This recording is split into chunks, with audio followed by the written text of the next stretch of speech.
지적재산법 3주차 세 번째 수업 시작하겠습니다. 이번에 보실 부분은 특허권의 침해입니다. 특허권의 침해 부분은 특허권 침해의 의의, 침해의 성립 요건 및 유형, 침해에 대한 구제 순으로 살펴보겠습니다.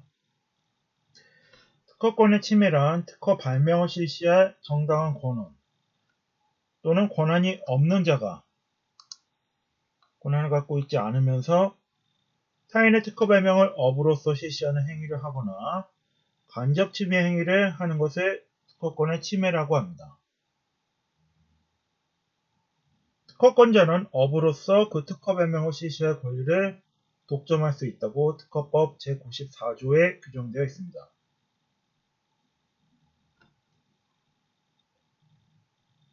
제3자가 정당한 권한 없이 업으로서 특허 발명의 보호 범위에 속하는 물건 내지 방법에 대해 생산, 사용, 양도 등을 하는 행위를 하면 특허권의 침해가 됩니다. 특허권은 특허 발명을 업으로서 실시할 권리를 독점하는 재산권으로서 제3자가 특허 발명을 제조, 판매하면 특허권자의 독점성이 침해됩니다. 제3자의 침해 행위가 있을 때에는 특허권자의 독점성을 유지하기 위해 특허권자에게 여러가지 구제 조치가 인정되고 있습니다. 특허권은 독점적인 배타적 재산권이므로 그 침해에 대한 민법상 일반 원칙에 따라 침해의 제거, 예방 청구권을 행사할 수 있으며 손해배상, 부당이득 반환 법리에 의해 구제를 받을 수 있습니다.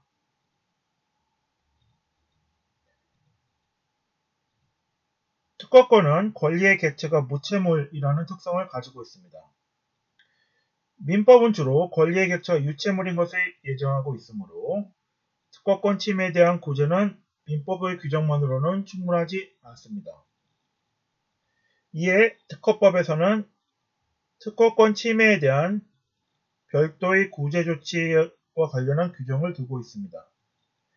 127조의 간접 침해 인정, 129조와 130조의 생산 방법의 추정 또는 과실, 128조의 손해액의 추정 등이 그러한 규정에 해당합니다. 특허권 침해 성립 요건을 구체적으로 살펴보시면 정당한 이유 또는 권한이 있어야 합니다. 정당한 이유나 권한을 가진 자의 실시는 특허권 침해가 되지 않습니다.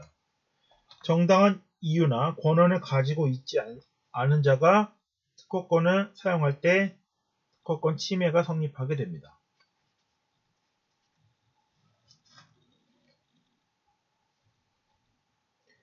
제3자의 행위가 시험 연구를 위한 실시에 해당하는 경우에는 특허법 96조에 의해 특허권의 효력이 미치지 않기 때문에 침해가 성립하지 않습니다.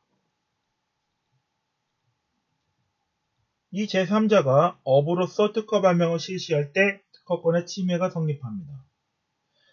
업으로서가 아닌 개인적인, 가정적인 실시인 경우 침해가 되지 않습니다. 개인적인 실시까지 침해로 인정하는 것은 과도한 제한이 되기 때문에 이를 법 위반으로 보지 않습니다.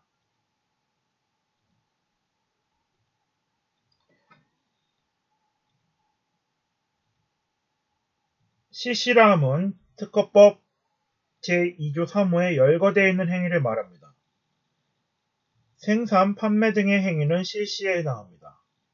판매를 위한 팜플렛 등을 배포하는 행위도 양도 또는 대여의 청약에 해당하여 침해를 구성하는 경우가 있습니다. 최근 인터넷에 의한 거래가 일반화된 오늘날에 있어서 컴퓨터 프로그램이 네트워크를 통해 거래되는 새로운 유통구조가 등장하고 있으나 이러한 유통과정을 물건을 전제로 하는 현행 특허법의 양도 또는 대여로 볼 수 있는지는 문제가 되고 있습니다. 컴퓨터 프로그램 관련 발명의 경우 CD-ROM, 디스켓 등 기록 매체를 통한 배포와 더불어 프로그램 등이 인터넷을 통하여 양도 또는 대여되는 경우에도 특허권자를 보호할 수 있도록 특허법상 실시 규정 중 양도 또는 대여 행위에 정보통신망을 통한 전송을 포함하여 규정할 필요가 있습니다. 직접 침해란 침해자가 타인의 특허된 발명을 생산, 판매하는 등 직접적으로 실시하는 것을 말합니다. 직접 침해는 제3자가 어떤 특허 발명의 구성요소 모두를 포함하는 침해 제품을 제조, 판매하는 등 침해 행위를 한 경우에 해당합니다. 침해 행위는 제3자가 정당한 권한 없이 업으로 물건의 특허 발명인 경우 물건의 생산, 사용, 양도, 대여 또는 수입하거나 물건의 양도 또는 대여에 청약을 하는 행위가 침해 행위에 해당합니다. 방법의 특허 발명인 경우 그 방법을 사용하는 행위, 물건을 생산하는 방법의 특허 발명인 경우 그 방법을 사용하는 외에 그 방법에 의해 생산된 물건의 사용, 양도, 대여 또는 수입하거나 그 물건의 양도 또는 대여의 청약을 하는 행위를 말합니다. 간접 침해는 물건에 대한 간접 침해와 방법, 발명에 대한 간접 침해가 있습니다. 간접 침해란 직접 침해는 아니지만 침해 행위의 전 단계에 있어 특허권의 침해로 의제된 실시 행위를 말합니다.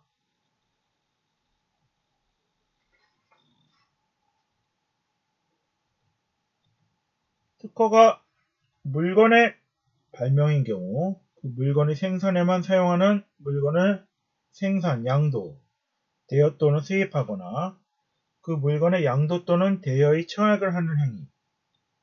예를 들어 TV의 완성품에 대해 특허가 주어졌다고 가정할 때 그 TV 수상기의 조립에만 필요한 일체의 물건을 세트로 양도 또는 대여하는 경우가 이에 해당합니다. 특허가 방법의 발명인 경우 그 방법을 실시에만 사용하는 물건을 생산, 양도, 대여 또는 수입하거나 물건의 양도 또는 대여에 청약을 하는 행위가 간접 침해 행위에 해당합니다. 예를 들어 DDT를 살충제로서 사용하는 방법에 특허가 주어진 경우 DDT가 살충 방법으로만 사용되는 약제인 경우라면 DDT를 업으로 생산, 양도, 대여하는 경우가 이에 해당합니다. 만약에 DDT가 살충제 이외의 다른 용도로 사용된다고 한다면 DDT는 살충 방법의 실시에만 사용되는 물건은 아니므로 DDT를 생산, 대여 등을 하여도 방법 특허에 대한 침해가 되지는 않습니다.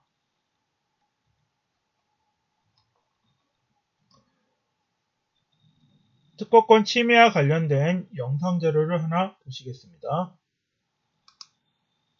2011년부터 계속되고 있는 미국 법원에서의 삼성과 애플의 특허전 가운데 밀어서 잠금을 해제하는 기능을 포함해 애플의 특허 3건을 삼성이 침해했다는 판결이 최종 확정이 됐습니다. 삼성의 상고를 미 연방대법원이 받아들이지 않았습니다. 이 판결로 삼성은 애플에 약 1,330여억 원을 지불해야 합니다. 심재우 특파원이 전해왔습니다. 미국 연방대법원이 애플과 삼성전자의 2차 특허 침해 소송에서 애플의 손을 들어줬습니다. 삼성이 신청한 상고심을 기각하면서 하급 침해 판결이 사실상 확정됐습니다. 이에 따라 삼성이 애플에 1억 1,960만 달러, 우리 돈으로 약 1,330억 원을 배상해야 합니다. 디자인과 표준 특허 침해가 대부분인 1차 특허 침해 소송의 경우 2심 배상액이 5억 4,800만 달러, 우리 돈 약 6천억 원으로 줄었지만 삼성이 역시 대법원에 상고하면서 현재 1심 재판부로 파기환송됐습니다. 삼성이 과도한 배상액을 문제 삼았고 대법원이 삼성의 손을 들어준 것입니다. 그러나 2차 특허 침해 소송에서는 뜻을 이루지 못했습니다. 2차 소송에서 문제가 된 기술은 밀어서 잠금을 해제하는 기능, 단어를 입력할 때 오타를 자동으로 고쳐 완성해주는 기능, 퀵링크 등 3건의 특허와 관련되어 있습니다. 2차 소송 역시 우여곡절이 많았습니다. 2014년 캘리포니아주 연방법원에서 진행된 1심은 애플의 승리였습니다. 이후 워싱턴 연방순회 항소법원 3인 재판부는 원심을 깨고 삼성이 특허를 침해하지 않았다고 판결했으나 지난해 10월 전원합의체 판결에서 다시 뒤집혔습니다. 삼성전자는 2심 재판부의 판결에 불복해 지난 3월 연방대법원에 상고했지만 결국 패배의 쓴잔을 마셨습니다. 이제 삼성은 2차 소송에 비해 배상 규모가 4배 이상인 1차 소송 배상액 6천억 원을 최대한 삭감하는 데 총력을 기울일 전망입니다. 뉴욕에서 JTBC 심조호입니다. 네, 특허권 침해에 대한 소송에 관한 사례를 보셨고요. 특허권 침해에 대한 구제로는 민사적 구제와 형사적 구제가 있습니다. 민사적 구제로는 금지 청구권, 손해배상 청구권이 있습니다. 금지 청구권은 금지 및 예방 청구, 폐기 및 제거 청구가 있으며 특허권에 대한 침해를 이유로 침해 행위의 금지 또는 예방을 구할 수 있는 권리가 금지 청구권이 됩니다. 특허권자 또는 전용 실시권자가 침해의 금지 또는 예방 청구를 함에 있어 침해 행위를 조성한 물건의 폐기와 침해 행위에 제공된 설비의 제거, 기타 침해 예방에 필요한 행위 등을 청구할 수 있습니다.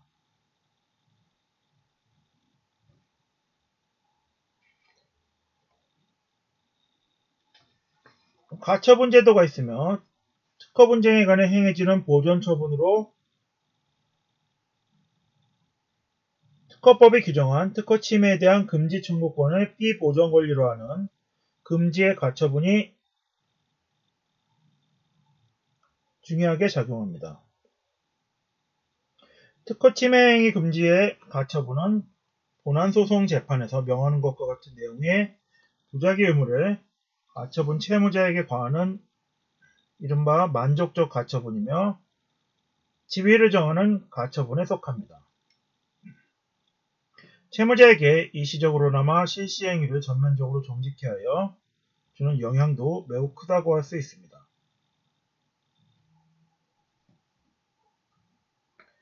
손해배상 청구권은 특허권자, 전용실시권자가 고의 또는 과실로 특허권 또는 전용실시권을 침해한 경우에 손해배상을 청구할 수 있는 권리를 말합니다. 특허 침해로 인한 손해배상 청구에 있어서는 일반 불법 행위보다 침해 사실 및 손해액의 입증이 곤란하므로 몇 가지 추정 규정을 두고 있습니다. 손해배상을 청구하기 위해서는 불법 행위 일반 원리에 따라 주관적 요건으로 고의 과실을 요하나 특허법은 특허권 또는 전용실시권을 침해한 자는 그 침해 행위에 대해 과실이 있는 것으로 추정하여 상대방 측의 입증 책임이 전환됩니다. 특허권자 또는 전용실시권자는 고의 또는 과실로 자기의 특허권 또는 전용실시권을 침해한 자에 대해 손해배상을 청구하는 경우 손해액을 입증해야 하는 것이 원칙이나 손해액 산정과 관련하여 침해자가 관련 자료를 제출하지 않으면 권리자가 손해액을 산정하기 어려우므로 침해자의 판매 수령만 확인하면 손해액을 산정할 수 있도록 하여 특허권자의 권익보호를 강화하려는 것으로서 합리적인 손해액 산정 기준으로 활용될 수 있을 것으로 보입니다. 형사적 구제로는 위증죄와 비밀 누설죄가 있습니다.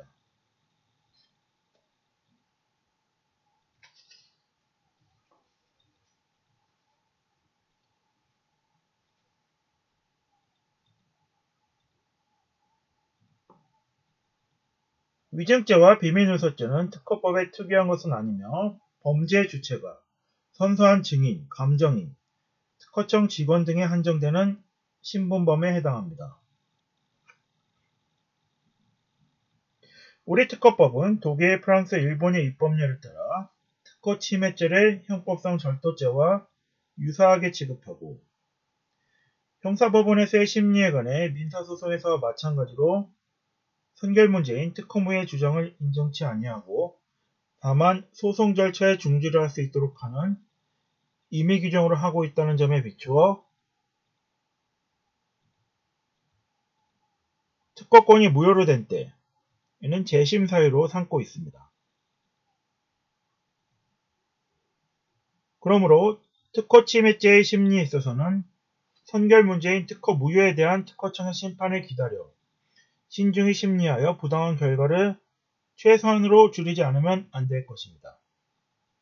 특허범죄에 관한 것은 특허법에 규정이 있는 경우를 제외하고는 형법 총칙의 규정이 그대로 적용됩니다. 비밀유지 명령제도와 관련하여 법원은 특허권의 침해에 관한 소송에서 당사자가 제출한 준비서면 등에 영업비밀이 포함되어 있고 그 영업비밀이 공개되면 당사자의 영업에 지장을 줄 우려가 있는 경우 당사자 신청에 따라 결정으로 해당 영업비밀을 알게 된 자에게 소송 수행 외의 목적으로 영업비밀을 사용하는 행위를 하지 않을 것을 명할 수 있습니다. 이와 관련해서 특허권 침해에 대해서 살펴보았고 이상으로 지적재산법 3주차 세 번째 수업을 마치겠습니다.